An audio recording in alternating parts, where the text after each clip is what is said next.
Well, folks, welcome to one more edition of Politics and Right. I'm Egberto, the host. Thank you so kind for being a part of the show. We are going to have un super show today, man. How are everybody doing? I trust everybody's doing just fine. Welcome aboard. First in line in the house today, El Senor Michael Rudden, Brooklyn, New York. Avery Herod, Atlanta, Georgia. We also have Lita Bearcat, Austin, Texas. Patrick Magner says meow from Houston, Texas. Lita Bearcat, Austin, Texas. Lynette is in. She says, good afternoon, Bart Catalfio. I haven't seen all the people in the chat yet because, again, we missed the first few dozen. Mary Jane Keys, welcome aboard. Joanne, welcome aboard. I think that's Joanne from Los Angeles, California. Is that right? Hey, guys, if the chat comes in late, so throw your city and state so I can acknowledge you. You know, as I said this morning on the show, I love to tell folks hello as we get started. Anyway, we are going to have a great show for you today. How is everybody doing? I trust we're all doing fine. Chat's right on time on Switch. Yay, I love to hear that.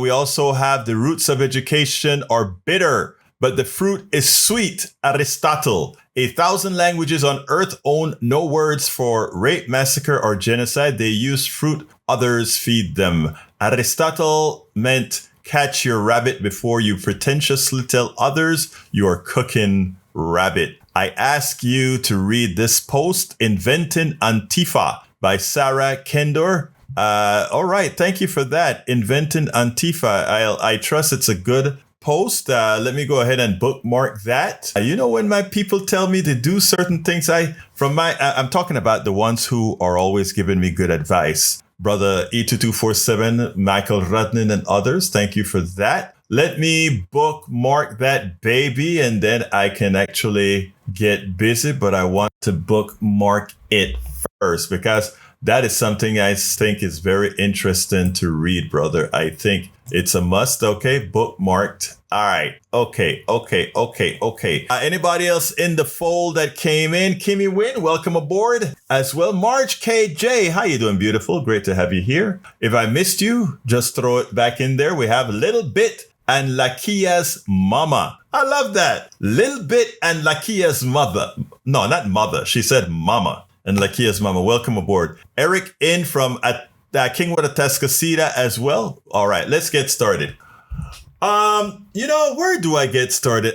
This is Helper time, right? Hello, Kimmy. Let me just say this, guys. Let me just say this. Love you too, Kimmy. Love you too, beautiful. Love you too. Love you too. Let me just say this, guys. I'm going to start with healthcare. I wasn't going to start there, but there is a influencer that we had on, I think, a couple of times, on one time or two times. I don't quite remember on this program. And she was in Italy, I believe, with hubby. And I want you to hear her stories. I want you to hear her story because it should make us want to go ahead and do something. I wonder often, why is it we are not more mad? And as you can see, I'm buying time as I try to get to the place that I'm trying to get on the screen right now. But I'm getting there. I am getting there, and I'm getting there. My internet is doing just fine. It's me who is screwing up, but my screw up is about to end. I think my screw up my screw up has ended. And what I want to do is I want to show you her story. And remember, she's been on our program before, but check this out. America is not nearly as upset as we should be about the state of our healthcare situation. Just in Italy and Switzerland for 3 weeks, and my boyfriend met me there halfway through my trip.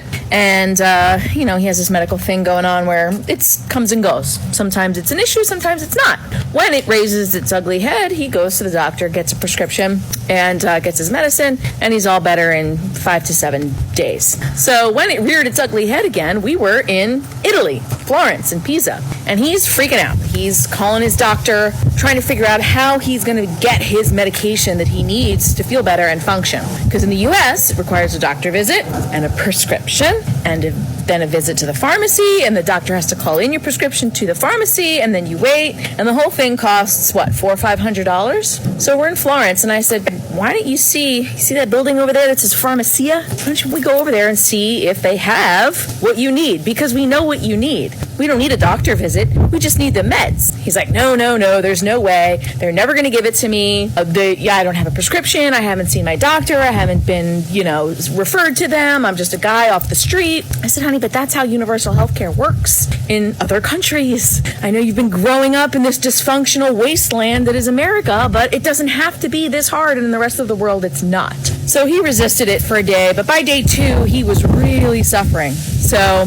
I finally prevailed upon him to go to the pharmacia. So he goes online, takes a picture of the meds that he needs. He still has not heard back from anyone in the United States, by the way. Left several messages, called his doctor, cannot get in to see a doctor, cannot get the prescription. He's suffering. We walk over to the pharmacia, lovely Italian lady behind the desk. We show her a picture from the internet of the drugs that we need. She nods, goes back to a drawer, opens the appropriate drawer, brings the meds back, shows them to him. It's in English. We can read it. We know exactly what it is. It even has the little Pfizer logo in the upper right-hand corner. It's made by Pfizer. It's the exact same stuff he uses in the United States. It's a miracle. How much could this possibly be? 10 euros. 10 euros. Because the dollar's so weak, that's about, $12.50? It would have cost him $400 in the United States. He would have had to have gone to see the doctor, paid the copay for the doctor visit, gotten the prescription, waited, gone to CVS, gotten the prescription filled, and it's like $180 in the United States to get the prescription filled, and a whole shitload of rigmarole. And he pays a ton for insurance, too. This is all covered by his insurance. Imagine if it was just out of pocket in the U.S. 10 euros. America, we are not nearly angry enough about the state of affairs. America's... Yes, and Deborah is correct. She's been on our program before. She's absolutely correct about this. We are not sufficiently angry. I want to point this out, folks. And I think it is incumbent on us to tell a lot of these stories. Here's the problem. There are not a lot of MAGAs with passports. There are not a lot of Americans who travel around the world. Enough. I'm not talking about those in the know. We have a lot of people in the know. I mean, most people would want good health care, but they don't know what's capable,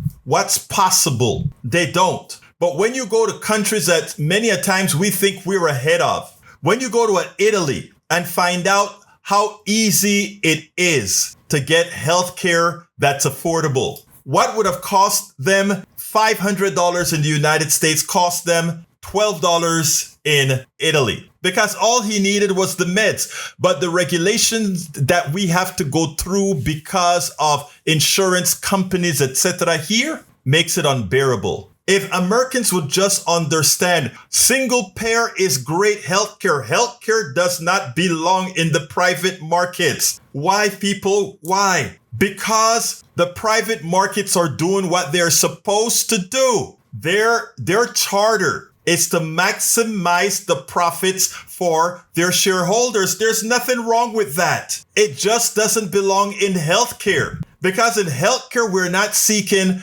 profit maximization. We're not seeking to give the biggest profits to people. We're just seeking to get healthcare, to get cured. And it is something we don't want dependent on only getting that service if you can afford to make a rich guy richer. An executive a bonus. This is not rocket science. They make you believe that if you unprivatize healthcare, if you unprivatize paying for healthcare, that somehow it is communism, socialism. It is socialism, but is socialism a bad thing in certain sectors? Hell no. You want me to tell you how I know that? Because corporations want it. We socialize corporations whenever whenever a nuclear plant is built. We socialize that nuclear plant that says if for some reason some accidental thing occurs and radiate the area, you are not responsible. You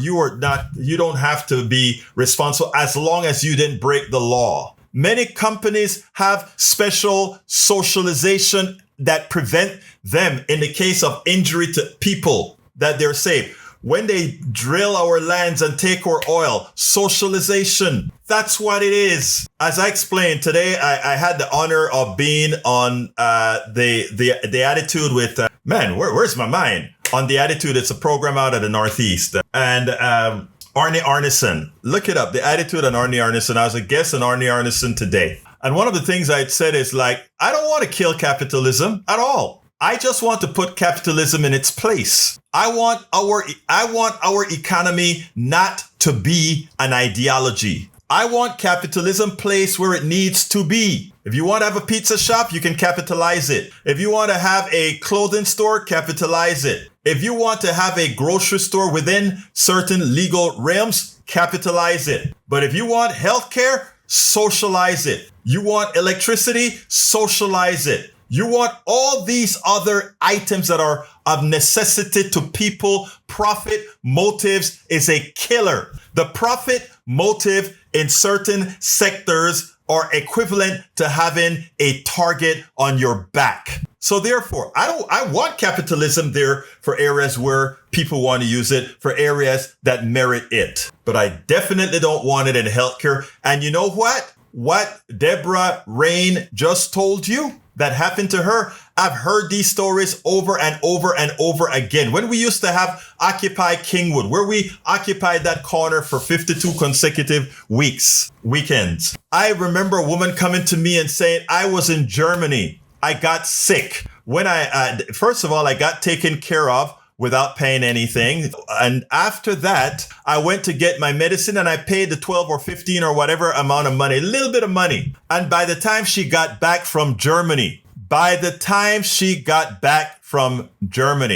what happened? She got $1.20-something check because she had overpaid for the medicine. Let me tell you, there are countries that are humane. There are countries that look out for its people. And then there are countries that ridiculously take our profits, and we have to stand up for that. We are the ones that have to stand up to the system and stop being hoodwinked. Stop being hoodwinked by these people. Folks, look, that is why we do what we do. Right, Patrick? I'm watching you, Patrick. That is why we do what we do. We know that most people don't know this. The fact that many MAGA doesn't have passports to be able to go around the world and see what the rest of the world can afford themselves of. It's a danger. That's why they want to keep you dumb, folks. If you don't read and know that these things are out there, all you've got is she says this, he says this. That liberal says this, that other one says this. But you know what they can't get away from? They can't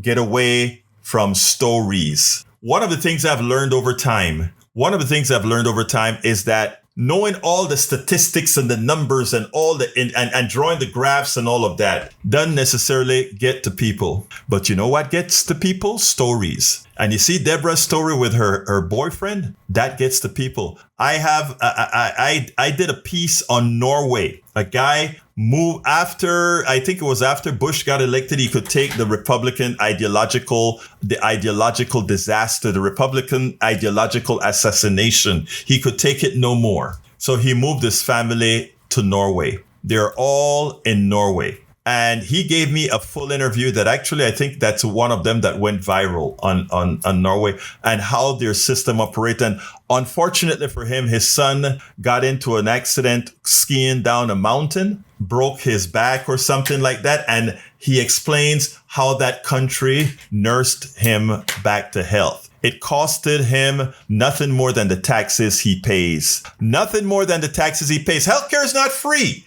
We all collectively, with our taxes, can pay for healthcare. If we get rid of the thugs in healthcare, if we get rid of the criminals in healthcare, and these are legal criminals, we could get somewhere. Anyway, folks, I'm going to let that one drop for now. Welcome aboard, Sushi Felak. Is that you, Cindy? I think that's you, Cindy. Athena, welcome aboard. Deborah Cameron, Candice Harris, Teresa Egan. La Profesora está aquí. You guys know I love teachers. I think they're the best thing since apple pie. They make the world go round. And look, every time you hear me address a teacher, I'm always going to start it like that for those who are going to get bored from hearing that, because that's the most important profession. That's the one who moves knowledge forward. But teachers, as you do your teaching in school, please, whether you're a science teacher, an English teacher, a history teacher, a geography teacher, whatever you are, please, in your commentary, where it has nothing to do about school,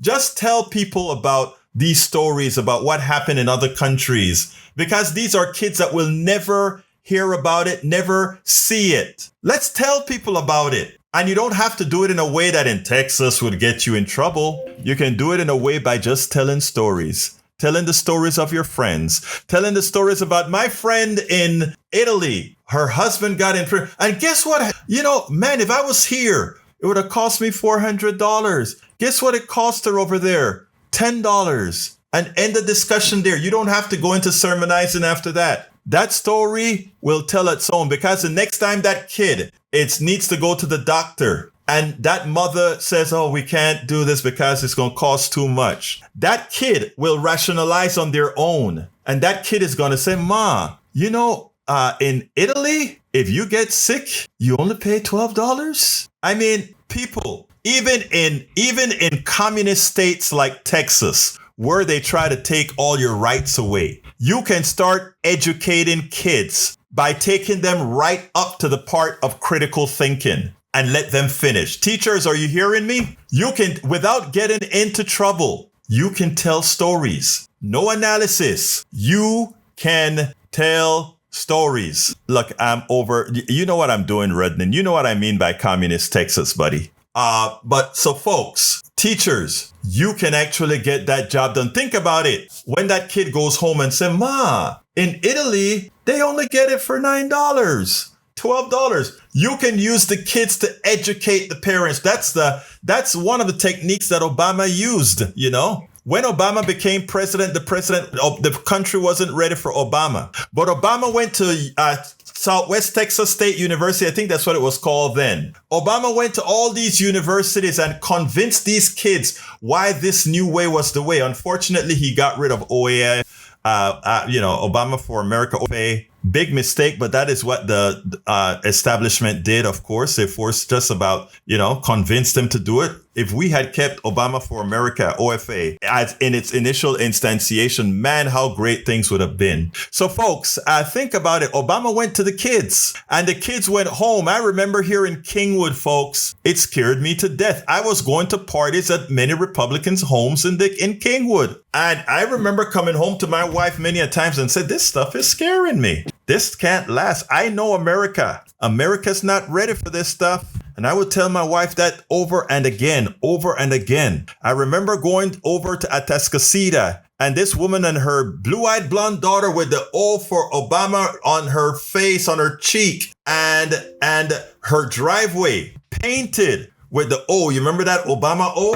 And I came home again, another Republican home that was. And I came home to my wife. I don't know what's happening here. And again, it was the kids getting to the parents. It was the kids getting to the parents because you have a soft heart and you start to think about what they're saying because it's not that pinko liberal talking to the parent. And with the school, you're not even making policy. You're just giving information and they are critically thinking. Anyhow, you know what, folks?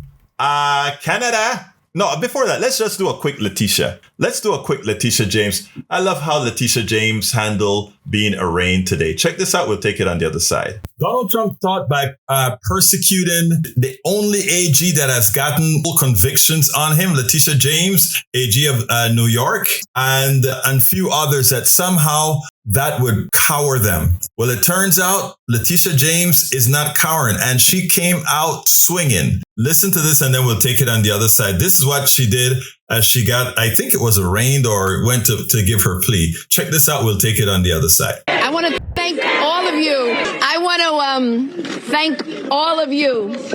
I want to thank each and every one of you. I want to thank you for your prayers.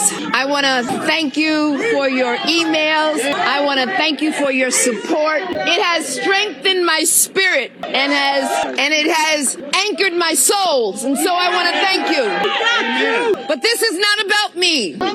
This is about all of us. And about a justice system which has been weaponized. A justice system which has been used as a tool of revenge.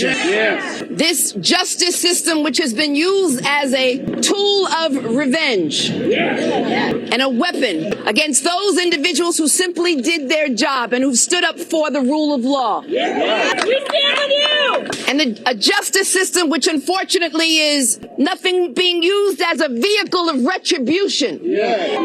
But my faith is strong. And my faith is, I have this belief in the justice system and the rule of law, and I have a belief in America and all of its individuals who have stood with me, not only in New York, but all across this nation. I've heard from just about every jurisdiction in this nation who have said, stand up and be tall, and never ever cow down or back down, no fear, or break or bend. No fear. So there's no fear today. No fear. No fear. No fear. No fear. Because I believe that justice will rain down like water and righteousness like a mighty stream.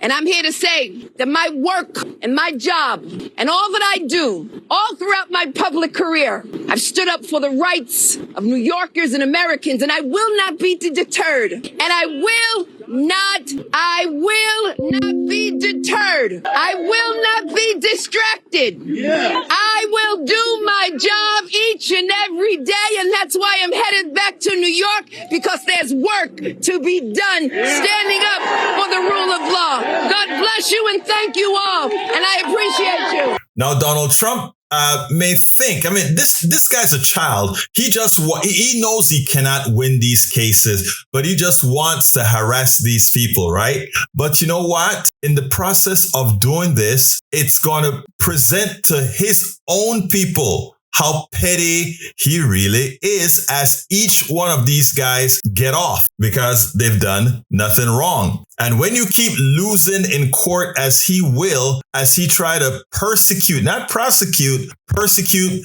these people on his enemies list, every one of them that's released will drop his credibility. But you know what? The MAGA base that he has doesn't really care about that. For them, it's about how mean they can be. But most of the country aren't his MAGA base. And once we realize that, it'll take a hell of a lot of pressure. It'll take a hell of a lot of stress. His time is coming, and the time of those who supported him is coming. And I tell you better, it is imperative that when this is all over, it is imperative when this is all over, that the leaders of this movement not only be persecuted, but be jailed and held up for the treason they've effected on this country. All of our country's problems, from polarization to ignorance on domestic and international issues to a complete misunderstanding of our economic and healthcare systems, are a direct result of a derelict mainstream media. Yes, it's a direct result of the derelict media. Absolutely so. Exactamente así. Let me go ahead. I have to finish. I was in the middle of posting something while that video was playing, and I need to finish that. But anyway, folks, so I love what Letitia had to say. And what I love most of all is that she came out swinging. In other words, she have no fear.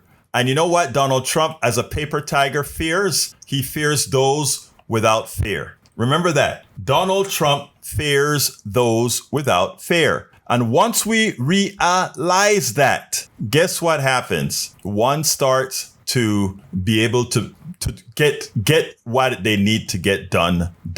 I love it. I love it. I love it. Letitia hits the nail on the head. But you know what's happening right now? You know this stuff with Canada?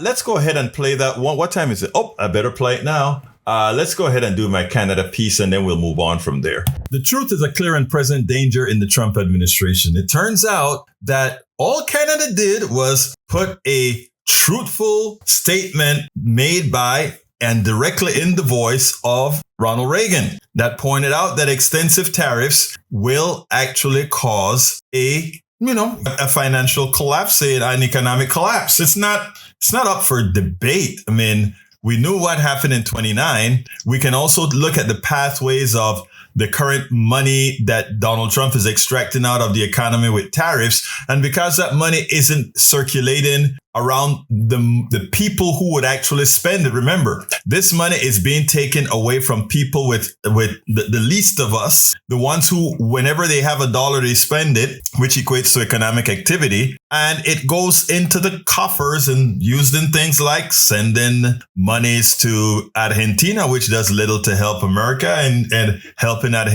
hurt our own farming communities. That's what it's all about. Now, for Canada, repeating that video that Ronald Reagan did back in 87, Donald Trump has stopped all negotiations. Check this out, and then we'll take it on the other side. President Trump announced overnight, just in the last few hours, he is ending all trade talks with Canada effective immediately over a Canadian television ad opposing U.S. tariffs. In a social media post, Trump wrote, quote, "The Ronald Reagan Foundation has just announced Canada has fraudulently used an advertisement, which is fake, featuring Ronald Reagan speaking negatively about tariffs. The television ad from the province of Ontario features audio from a 1987 Ronald Reagan speech that does criticize tariffs. We should note the audio is not fake, as the president claimed, but it was edited and rearranged. Here is a portion of that ad this morning. Such trade barriers. High tariffs inevitably lead to retaliation by foreign countries and the triggering of fierce trade wars. Then the worst happens. Markets shrink and collapse, businesses and industries shut down, and millions of people lose their jobs.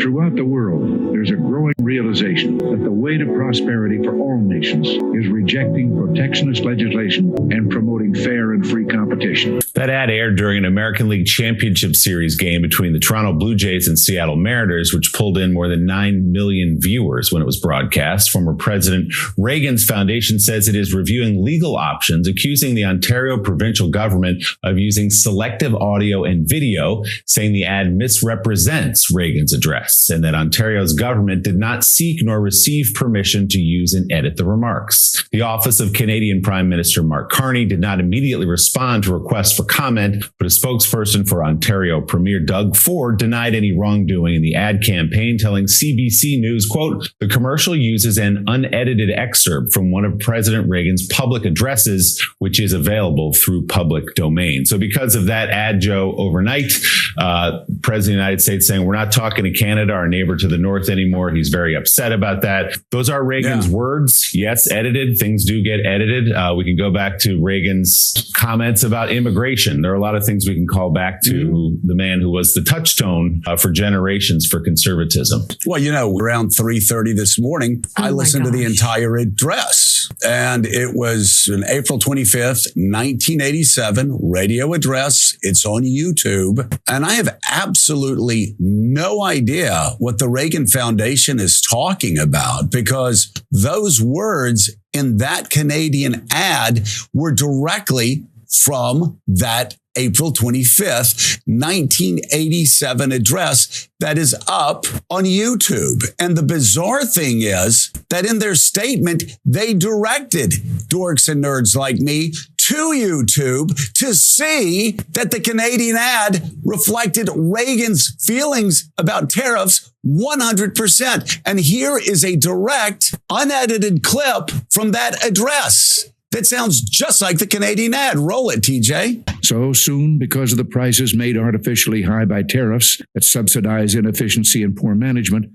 people stop buying. Then the worst happens. Markets shrink and collapse, businesses and industries shut down, and millions of people lose their jobs. The memory of all this occurring back in the 30s made me determined when I came to Washington to spare the American people the protectionist legislation that destroys prosperity. It's all there. Willie, it's all there. Everything Ronald Reagan said, all the clips that were in that Canadian ad, that Ottawa ad, were all there in the address. It's really a very bizarre turn of events. Yesterday, Donald Trump said, well, I would have done the same thing if I were them. I understand why they did it. Then I don't know if somebody called the Reagan Foundation and said, hey, we need you to attack this ad. But they're attacking not only Reagan's words, but the foundation of Reagan's views on tariffs. He believed short-term tariffs were fine, but long-term tariffs, as he just said, wrecked the economy and would cost millions of people their jobs. Yeah, it's strange. It's one thing for President Trump, we've come to expect that to misrepresent things, but for the Reagan Foundation itself to come out kind of in support of that argument is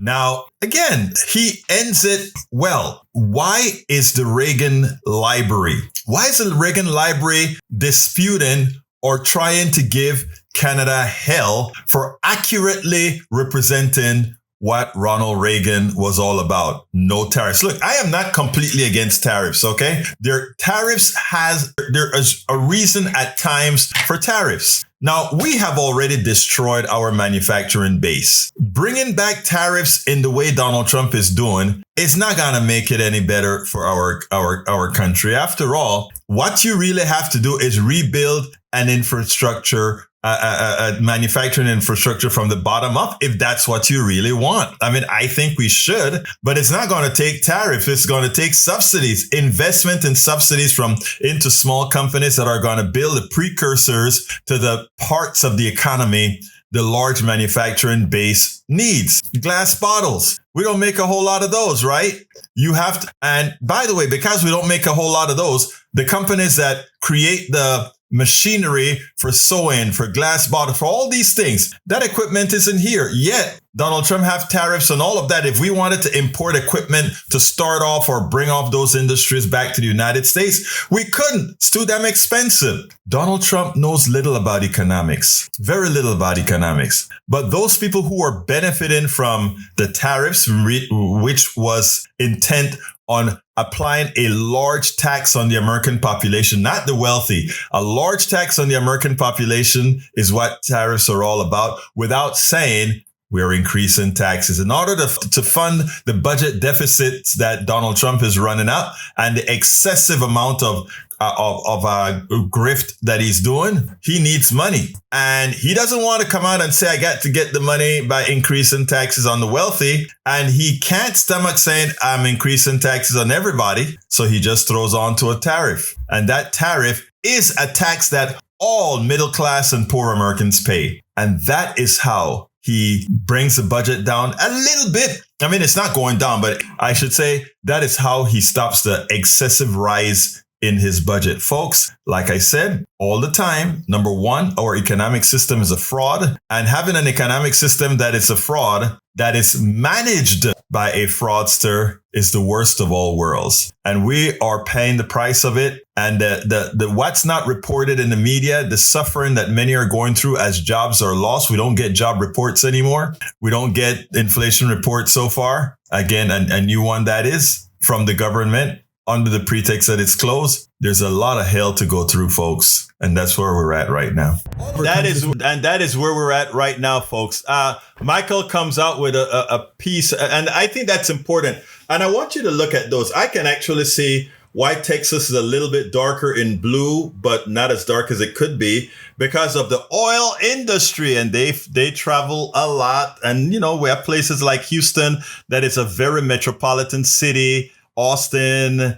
So when we look at Houston, Austin, San Antonio, El Paso, Beaumont, these places have a whole lot of international people that have international reasons for traveling. Excellent. But then you look at Magaland. Look at Magaland. These are people that just don't travel enough to know about the rest of the world. And you can see that is where the cancer is, from those who don't travel and get a chance to see what the rest of the world has to offer. You know, Patrick says something very interesting. He says, most of my outspoken Trump supporters at work are very quiet now. Yeah, I wonder why they're quiet.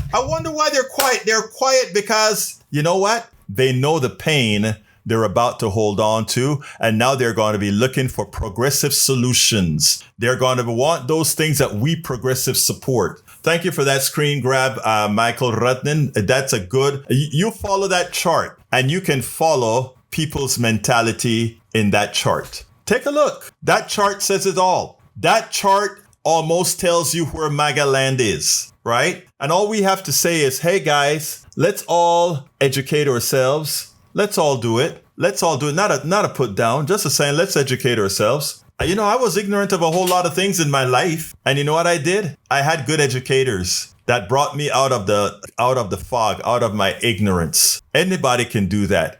There's another, but I want to show you a little something about ignorance, but let me scroll down to a bit more and then I'll get to it. I saw a girl in here. Did I see Letitia James CP in here? I thought I saw her in scrolling and then my eyes jumped. No, I didn't miss the point, Michael. Just sometimes it doesn't come across as it should. Let's see what else have we got here. Para ver.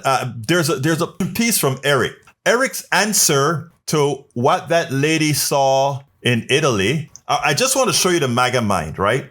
I want to show you all the mind. When you find something that works better in your home, if you find something that is better, you find a better screwdriver, you find a better pot, you find something that is better, more efficient, and makes your life better. Do you obnoxiously say, well, that's not what I chose, so it's not good, and you keep screwing yourself with a pot where everything sticks, or a screwdriver that doesn't work and frays the screw? Or do you say, I've learned that there are other tools that are better? When we tell stories about healthcare in Italy, or you experience it yourself, you should want to come home and say, country, there's a better way. There is a better way. But when we have a ridiculously unintellectual statement like, well, go move to Italy, you have to wonder the thinking methodologies, right? And you have to hope that if that person has kids, that next generation wouldn't grow up with a mind like that, right?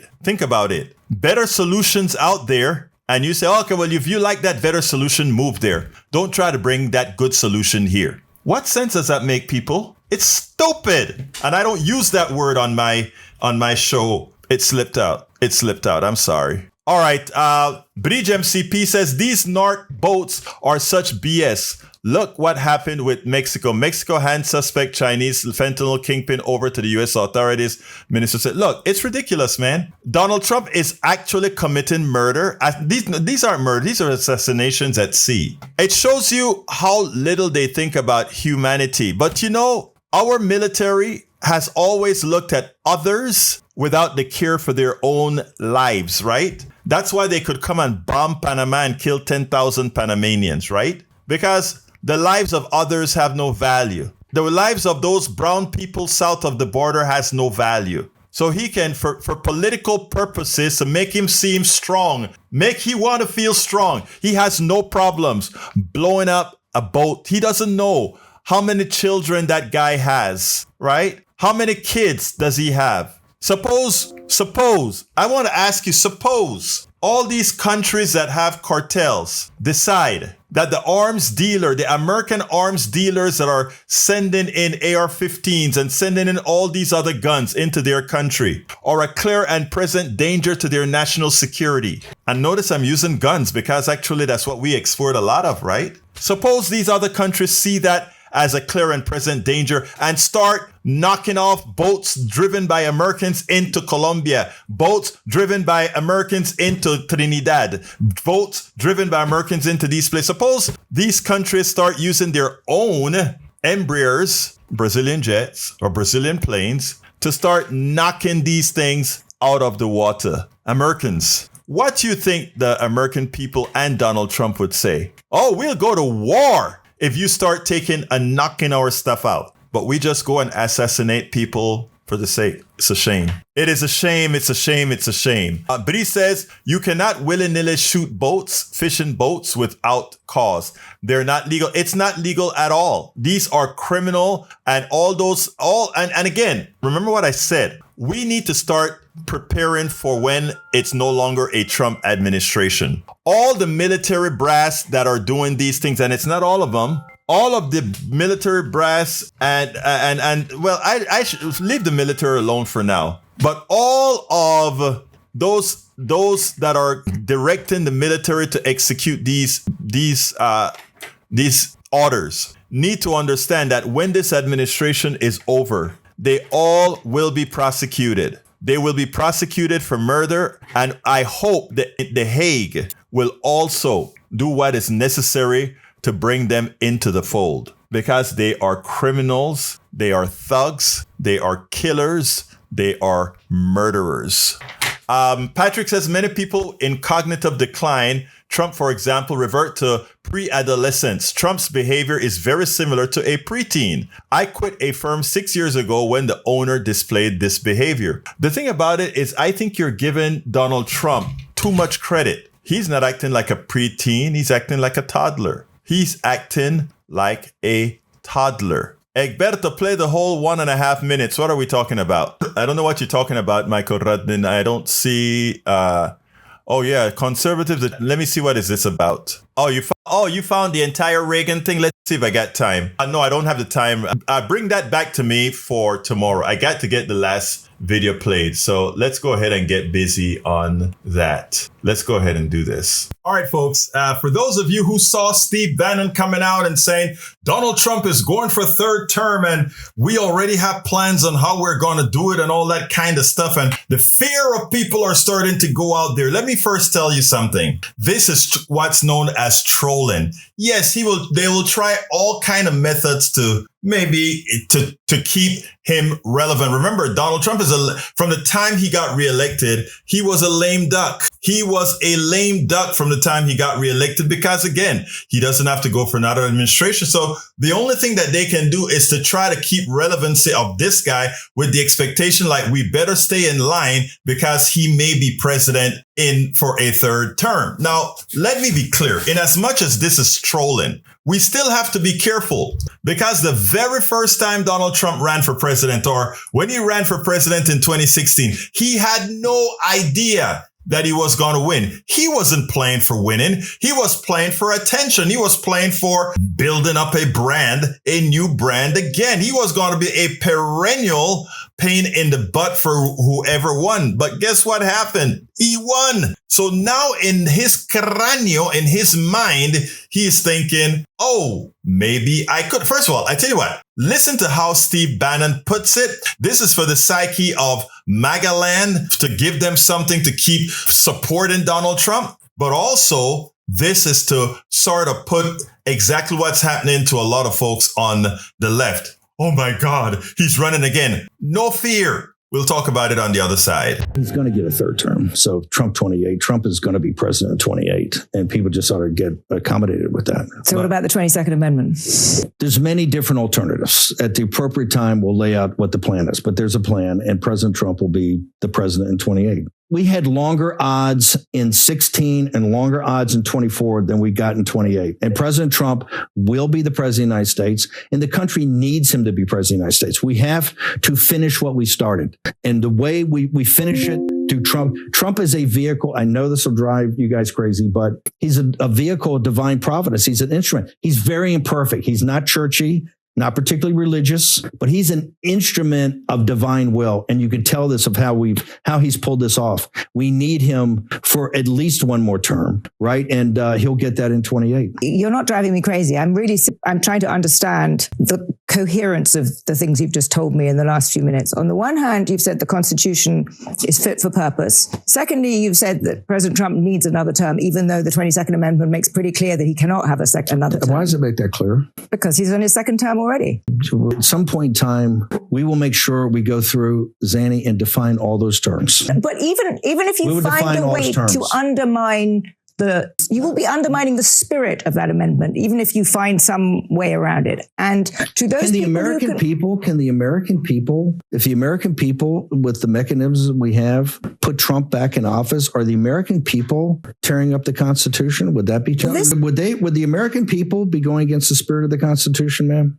I think yes, actually, because I think what you will end up with is a populist justification for a quasi-dictatorship. That's not true at all. We need to finish what we started. And President Trump is the instrument, a providential instrument to finish this job. So yes, they try to make it like this evil nincompoop, this buffoon, this unintelligent person somehow has some special divine inspiration from God to reign America, to rule over America. This is the best that God could pick? To my MAGA folks, this is your representative of what you believe in? It speaks more of you for supporting a guy like this. But I digress. It's only about 30% of you guys that are solidly behind this guy, a sycophant, no matter what he does. So the reality is, for the most part, you are irrelevant. I need you. We want you in our movement as well, but you're irrelevant for the outcomes of anything if all those who are for democracy, if all those who believe in democracy, who believe in freedom, etc., decide that they're going to go out and vote, irrespective of all the attempts that Donald Trump is going to use to try to suppress people's votes. So again, to the left that are running, oh my God, Steve Bannon said this, and it just may be that they'll try something. Of course, they will constantly try things to stay in power. But the power really belongs to you. Don't sit down and fear that he may do something. The military are made up of people like you. The National Guard made up with people like you. Now, ICE is a different story. ICE is made up of animals. ICE is made up of animals, buffoons. He is like the Tonto Maku for Baby Doc or one of these guys. You know, these thugs, thug leaders that have their own little private armies, but there are more of us than them. Let's remember that. So don't fear this trolling that he's doing. He's trying to look for relevance for the next 3 years. But just maybe if something falls into place accidentally, like it did in 2016, well, he would have had a big ballroom where he can celebrate a third term. Not, folks, it's all on you. You know, earlier today, I was on the Attitude, the Arne Arneson's show. I think she's out of Massachusetts. No, I think she's out of Vermont or New Hampshire. And I did her show, and we were talking about the ballroom. And one of the panelists said, you know, that ballroom could be the place where we have the trials, like the Nuremberg trials in where was it? Somewhere in Europe, right? And said, yeah, those is that we can actually build it because this stuff is going to dwarf the White House. It's going to be a monstrosity. It's going to be, you know, this guy lives back in the past, right? So the things that are cool today are not cool. Well, anyhow,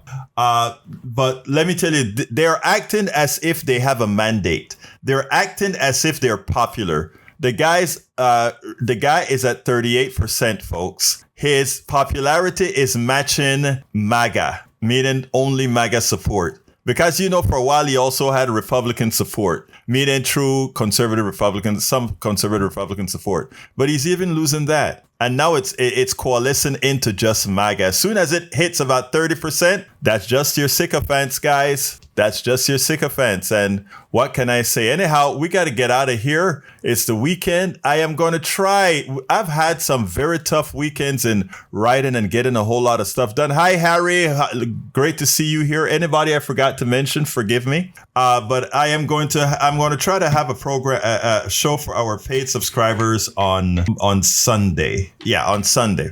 So again, I want to invite all who have the wherewithal to do so to please become a paid subscriber. It's what subsidizes all the channels that we support, all that we do. We cannot do this without you. So I am going to put in the chat the link to the newsletter. Please become a paid subscriber and be a part of our team. I'm putting it in both of our chats right now. Paid subscribers get a whole lot of little benefits here and there, most of them being able to read the 5 books that I currently have written. Do remember that I have 3 more books that I'm putting together, hopefully to be done in the next year. And all of that is for free for all of my subscribers, my paid subscribers, that is.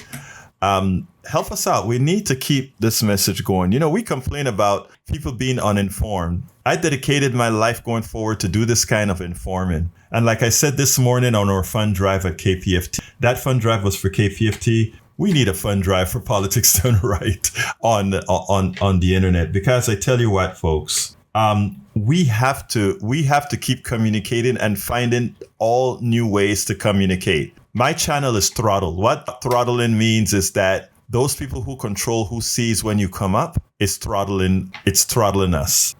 So email is our direct method of reaching people, but not only email, but other methods that's a bit more expensive as well. But please support us however you can. politicsandright.com/newsletter is the link. politicsandright.com/newsletter today. Lynette says, thank you, Egberto and team and all those who participated today. It has been my honor to be with you today. Do something good. Can't wait to hear how you all are doing the work. We're doing it. You heard how I spoke about being at K50 and cleaning toilets and putting up smoke alarms and all of that. We do everything there to keep that station up. Want to ask you guys to help us out here, because remember, all of that is on a volunteer basis. Please give us the best you can. politicsandright.com/newsletter. politicsandright.com/newsletter. I got to get out of here. My name is Egberto Willies. Love you all. You can send me email directly, info@politicsandright.com. info@politicsandright.com. Anyway, folks, have a wonderful rest of the day. My name is Egberto Willies. This is Politics and Right. And you guys know how I end this baby. I am what? All of our country's problems, from polarization to ignorance on domestic and international issues to a complete misunderstanding of our economic and healthcare systems, are a direct result of a derelict mainstream media that too often bend over backwards to support corporate or bought politicians' wants as opposed to the people's needs for real information to make their lives better. Independent media is the only solution to inform truthfully and factually. Why? Because our loyalties are to you, the ones who fund us with small dollar contributions and subscriptions. Please consider supporting our independent media platforms by subscribing to our Egberto Off the Record newsletter at politicsdoneright.com/newsletter. Again, that is politicsdoneright.com/newsletter. It's an investment that pays incalculable dividends.